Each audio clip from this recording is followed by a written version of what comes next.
Olá, eu sou o Bruno Félix. E eu sou o nosso Gui Toledo. Sejam muito bem-vindos ao nosso primeiro Fatos do Cassete. O nosso programa de curiosidades. Curiosidades do caralho! Não, curiosidades do cassete. É verdade. O nosso primeiro programa vai falar sobre 7 pessoas que sobreviveram ao impossível. Você não vai acreditar. Fica ligado e solta a vinheta.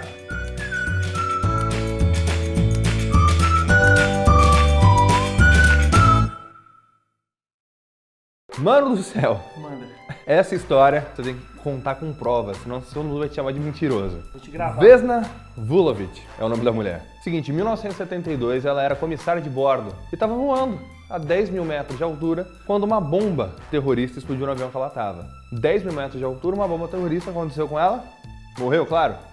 Não, ela não morreu não. A Vesna caiu de 10 mil metros de altura, presa no assento de comissário que estava preso ao banheiro da aeronave. Ela caiu numa montanha coberta de neve, quebrou as 2 pernas, ficou em coma 20 dias e depois se recuperou. Ela está no Guinness Book, inclusive, como a pessoa que sobreviveu à maior queda sem paraquedas. 10 mil metros de altura. É milagre ou não é? Eu vou contar agora a história que eu acho que é a história mais impressionante desse programa de hoje. É uma história que no final a pessoa vai olhar para o monitor do computador e vai falar assim, ó: como você fez isso, Mr. M? Mas é um bom imitador esse rapaz. Conta pra gente.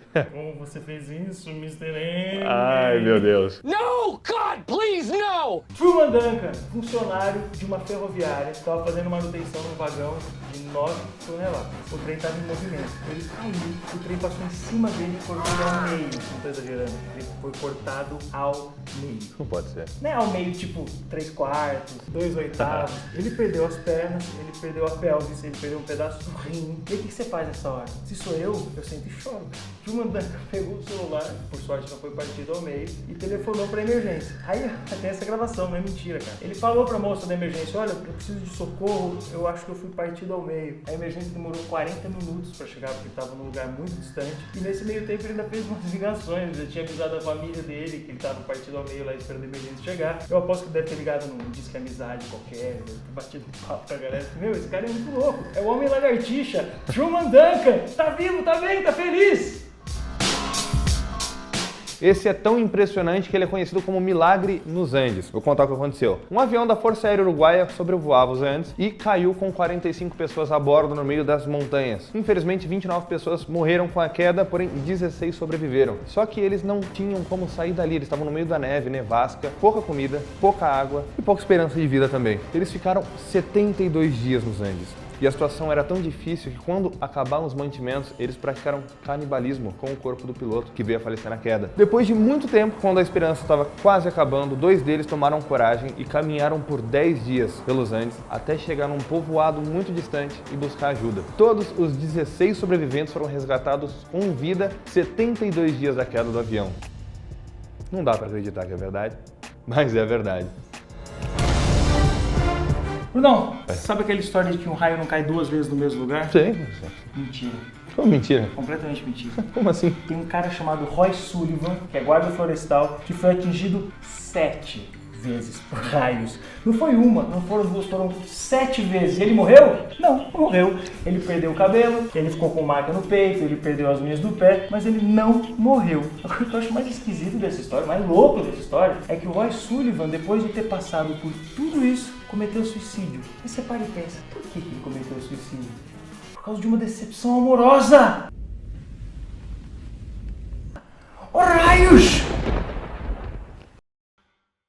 Essa é sensacional. Diferente da do guarda florestal, essa tem um final feliz, já contei spoiler. Franny Selak. Eu vou enumerar pra você o que aconteceu com eles. Ele tava num ônibus que bateu e caiu num rio.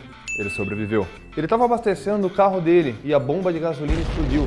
Ele sobreviveu. Ele estava dirigindo o carro dele quando teve uma pane elétrica e o carro pegou fogo. Ele só queimou o couro cabeludo e sobreviveu. Ele estava dirigindo o carro dele quando o carro dele caiu num barranco.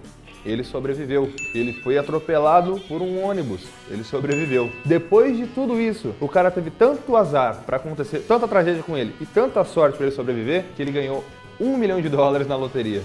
Esse cara é o azarado mais sortudo do mundo, ou não é? Robert Evans. Bonito nome. É bonito, começou bem, né? Começou forte. Primo da Bárbara Evans? Não sei. O que acontece é que esse cara é um morador de rua e ele foi atropelado. Isso acontece, normal, acontece o tempo todo. O cara foi atropelado, o cara pegou, levou ele pro hospital para receber tratamento. Até aí essa história é comum, como qualquer história. Acontece que ele saiu depois de receber alta e 7 horas depois estava voltando para casa, atravessando um trilho de trem, foi atropelado de novo. Só que ele caiu no riacho, o trem passava em cima do riacho, ele caiu nesse riacho, mesmo todo estrupiado, todo zoado, ele conseguiu nadar e sobreviver. Ou seja, ele foi atropelado por um carro e por um trem no mesmo dia e ainda assim sobreviveu. É azar ou sorte?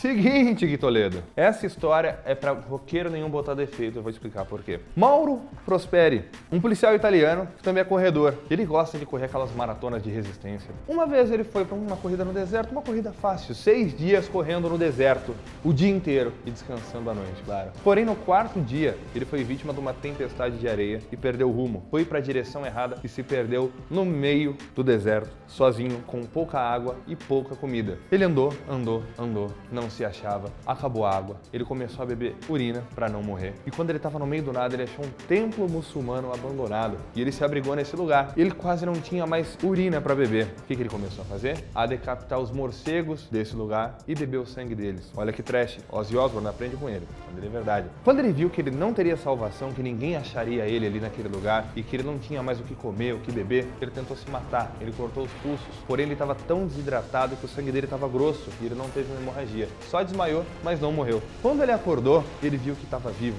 e se encheu de esperança. Ele andou muito debilitado. Depois de muito tempo, ele conseguiu achar uma aldeia e foi salvo. Voltou para casa e ficou bom para 2 anos depois voltar no deserto e terminar a maratona. Esse cara, além de sortudo, é muito corajoso, velho. Moleque. Um brinde ao primeiro programa Fatos do Cassete. Não só ao primeiro programa, mas também a primeira semana do canal que tá chegando com tudo aí, vídeo quase todos os dias. Quase todo dia, quase um milagre. Se você gostou, se inscreve aqui no canal, deixa o seu like, deixa nos comentários outras sugestões de temas pro nosso programa. Siga a gente nas redes sociais que estão aparecendo aqui embaixo. Exatamente. Pra gente bater um papo. E aí eu queria também pedir pra vocês compartilharem com seus amigos de vocês, porque da próxima vez que a gente brindar nesse canal, é pra brindar com champanhe e não com guaraná. Tomara. Não conta que é Dori. Tchau, gente. Semana que vem tem mais. Beijo. Tchau.